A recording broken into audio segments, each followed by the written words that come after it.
Hey friends, this is Jennifer Terri and welcome to my channel. I make travel updates, requirements in the Philippines. If you want to stay updated with that, consider subscribing. So in this video, we'll talk about travel to or from the US. This concerns Filipinos who are in the US. I know almost half of you guys are from the US or watching in the US. We'll also talk about the quarantine classification in the Philippines and also vaccine arrivals and other stuff. Come into travel to or from the US. So recently, I know a lot of you already know, but the CDC had issued a level 4 travel health notice for the Philippines due to the pandemic situation in the country, indicating a very high level of COVID-19 in the Philippines. So this alert 4 is the highest level of advisories. From the lowest level 1, level 4 means do not travel. Do not travel to the Philippines. This is what the advisory of the CDC said. So does that mean that flights coming from the Philippines to the US are suspended? No. Flights are still operating. Flights are allowed. This advisory has no effect on the flight operations, and this do not travel to the Philippines travel advisory is just an advice. You can choose not to follow it or not. But the Philippines is now at level 4, and the country reaches the 1 million record of COVID cases as of today, April 26. So, will the Philippines be added to the list of US list of geographic travel restrictions? So we know India, China, Brazil, and other countries is on that list. No travel restrictions. So will the Philippines be added on that list? Will the US bar entry of Filipinos into the country? The Philippine ambassador to the US, Jose Romualdez, Manila's top diplomat in Washington, said there are no plans yet to ban Filipinos from entering the United States due to the COVID situation in the country. Such restriction would depend on how we manage and control the situation in the Philippines right now. For now, there is no plan. That is the latest that he received, but it can change, of course. So I'm just gonna say it. Filipinos in the US, you can still travel to the Philippines. There are still flights. The travel advisory is just an advice po. Pwedeng hindi sundin. Pwedeng sundin. Depende yan sa inyo. Parang yung kaibigan mong nagsasabi lang, oy, break up ka na sa boyfriend mo kasi manloloko yan. It's up to you if you follow it or not. It's just like that. It's just an advice. And when it comes to Filipinos being barred from US, bawal bang pumasok ang mga Filipino sa US? Hindi po yun totoo. Wala pa po yung restriction ganyan kasi nga, the way I see it, sabi pa ni Philippine Ambassador in the US, Jose Romualdez, the way I see it, that our situation is very far from where India or for instance Brazil is. The US have already banned citizens from those countries coming from the US as of now. But he said, napakalayo ng sitwasyon natin sa India, sa Brazil. Hindi naman ganun. Thank God naman. Philippine Ambassador Mr. Romualdez added that the latest report that he has received is that the Philippines is able to bring down the cases because of the lockdown, especially in Metro Manila. And the level of infection rate, that's a good sign because it's going down.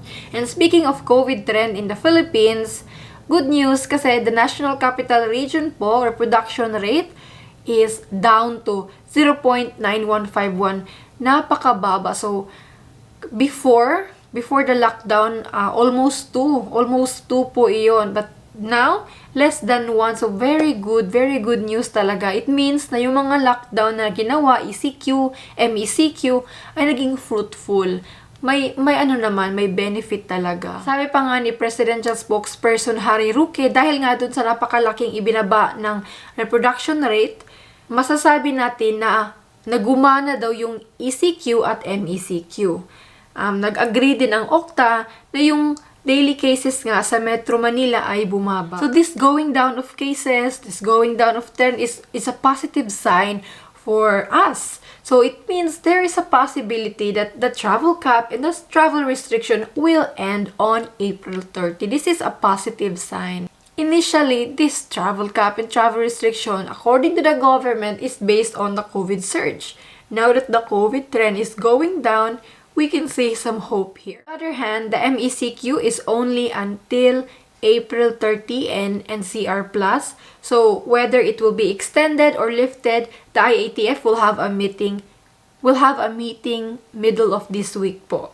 However, despite of the going down of the cases and the trend, Health Secretary Duque said that it should be extended pa daw. The MECQ should be extended for 1 week or 2 weeks because our healthcare system has yet to improve significantly and the ICU utilization is still at critical risk in some cities. So it's really the healthcare capacity, the situation sa mga hospital natin ang kinukonsider ngayon. And on matters of vaccines arrival, for the following days, the Philippines expects to receive 15,000 of Russian vaccines. That's on April 28. And then on April 29, the next day after, 500,000 Sinovac vaccines. And some good news then is that the vaccine czar, Secretary Carlito Galvez Jr. is positive that the Philippines will achieve its goal to vaccinate 70 million people this year. So during his presentation today, Galvez reported that the country expects to receive at least 140 million COVID vaccine shots this year, which would support the government's containment strategy. So yung 140 million COVID vaccines na kailangan natin ay para ma-achieve yung herd immunity. Kung may herd immunity na, yun yung ma-achieve natin na natapos na yung pandemic. Yun talaga yung kailangan. Yun yung tatapos talaga. Medical end ng pandemic is herd immunity. Para makuha ang herd immunity, kailangan ng vaccines. Kailangan na sa mga 50 to 70% to 80% of the population ay immune na sa virus. At para magawa yan, kailangan natin ng at least 140 million COVID vaccines. And the vaccine jar is confident that we will achieve that by the end of this year. Currently, the country is vaccinating members of the healthcare sector, senior citizens, and persons with comorbidities. Pero by June daw, the vaccination will include economic frontliners, essential workers, at indigent people.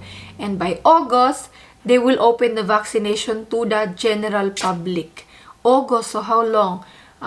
We're on May, June, July. Wow, 3 months from now, general public. That's very ambitious, pero hopefully, ma-meet nga yan. If the target is really met and by August, they will start vaccinating the general public, will the Philippines remove the quarantine before then? And will the Philippines open up to foreign tourists, to everyone?